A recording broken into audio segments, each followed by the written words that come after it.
What are the 5 reasons that you won't give up when life catches you on the blind side?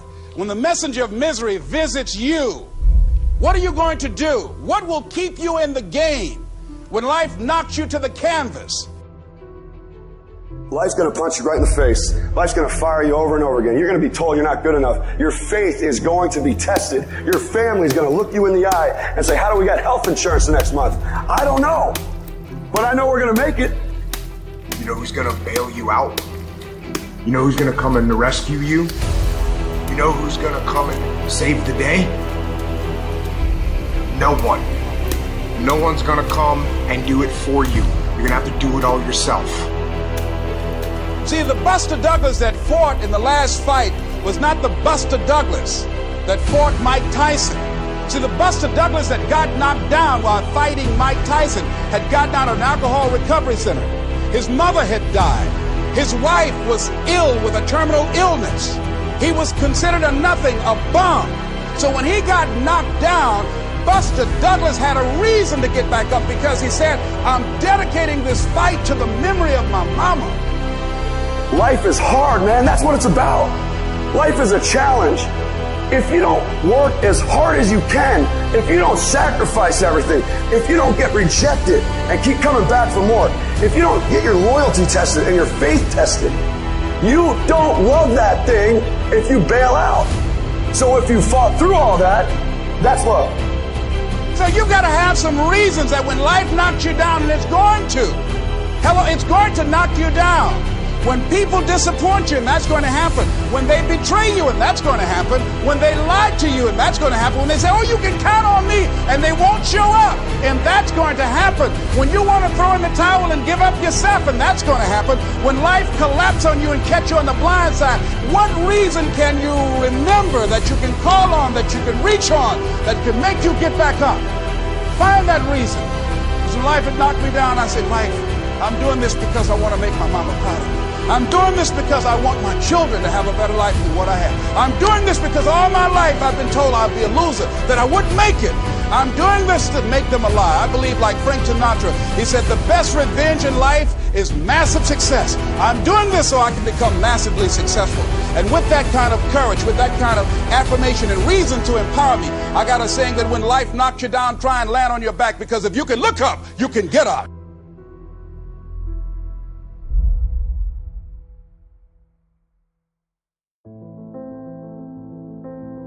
You don't have to be grim, but you do have to be serious. Hey, everybody hopes things will get better, but remember, the future does not get better by hope. It gets better by plan. And hope unaided by clear plans can finally become an illness.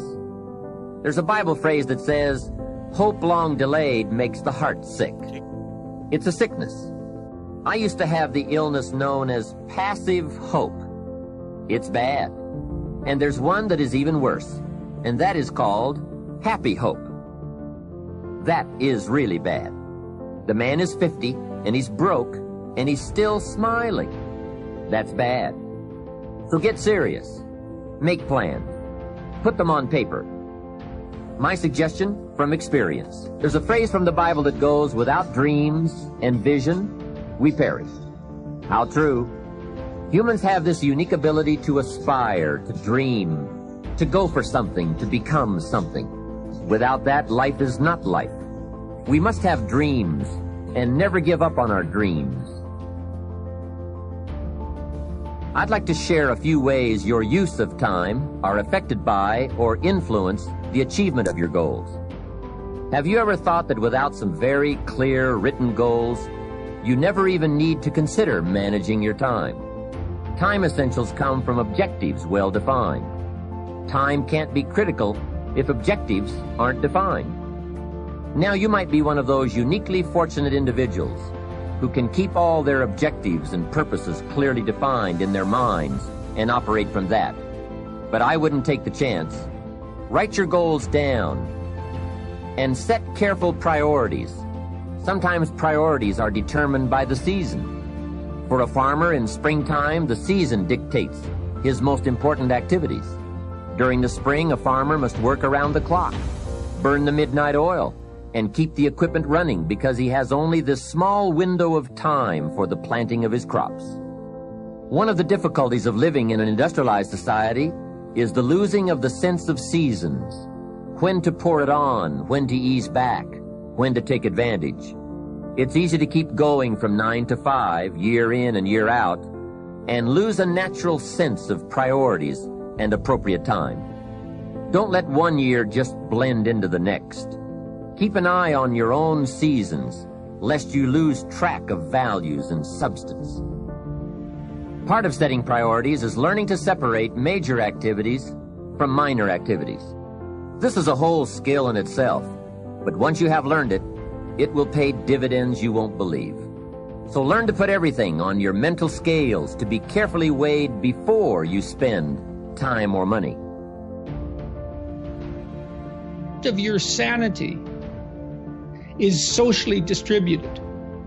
And what I mean by that is, well, let's say that you know how to behave. You're well socialized. You can play with others. Now, I said already in this conversation, if you didn't learn to play with others between the time you were 2 and 4, you will never learn. And psychologists have beat their heads against the wall trying to rehabilitate antisocial children. They can't do it after the age of 4. Is that because areas of the brain just don't develop? Well, it seems to be partly because the kids fall farther and farther behind.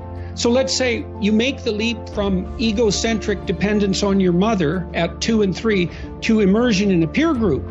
Well, then you pick peers that are at your same developmental level, and you chase each other up the developmental ladder. And the longer you're out of that, the farther you fall behind. And so, kids, 5-year-old kids might come across another 5-year-old kid who tends to cry too much if they don't get their way. And they'll say, we don't want to play with the baby. And what they're saying is, we have to find someone who's at our developmental level, shares our developmental horizon, so that we can mutually scaffold our further development. Now, they're not going to say that, obviously, but that's the situation. And kids test each other out when they first meet. So do adults. Game. Can you play? Are you playing at the same level as me? I'm playing my game at the level that will further my development. Can you play along with me? If not, well, maybe you're lower in status and I can pull you up as a mentor. Maybe you're higher in status and I can learn from you. But if you're a peer, we can play together. Anyways, if you're acceptable to your peers and you behave well, they'll accept you. And then they tell you all the time if you're acting appropriately. If your jokes are funny, if you're dominating the conversation, if you're bringing something of value to the table. And all you have to do is pay attention to the social cues, and you'll keep yourself regulated. And at the end of the day, you're going to get what you focus on. They're both true. This is both the most amazing time that's ever happened, ever in recorded history. And yet real things that are terrifying are also happening. But where you put your energy, where you put your attention, where you put your focus, is going to determine what you see. And that is the most fascinating and the most important thing you have to understand about the way that your mind works. You get what you focus on. If you focus on the things that are bad, they will become real. They will become exaggerated. They will begin to monopolize your thoughts. You'll see them everywhere. It's called the reticular activating system. Your mind is literally designed to pay attention to the things that you notice. Once you notice a certain car, you see it everywhere. Once you notice a certain dog, you see it everywhere. Once you hear a certain name for the first time, suddenly you realize that name has been all around you this entire time. But now that you're focusing on it, now that you're looking for it, it is everywhere. So whatever you look for, it's going to be everywhere. If you look for the negative, it'll be there. But if you look for the positive, it will overwhelm you. When you manage something, you do so to keep it going. Well, you don't need to keep time going. You don't even need to watch it. You can be completely unaware of it. You can go to sleep. Doesn't matter. Time just continually moves. Doesn't need you. It doesn't need me. It just keeps moving. We don't need to do time management because there's nothing to manage. It's automatic. It continually moves. What we need to do is priority management. With the time that is continually slipping away from us, we need to manage our priorities to maximize the time we have. So don't manage your time, maximize your time. How? By doing the things that are the most important to do at that moment. Make every day your masterpiece.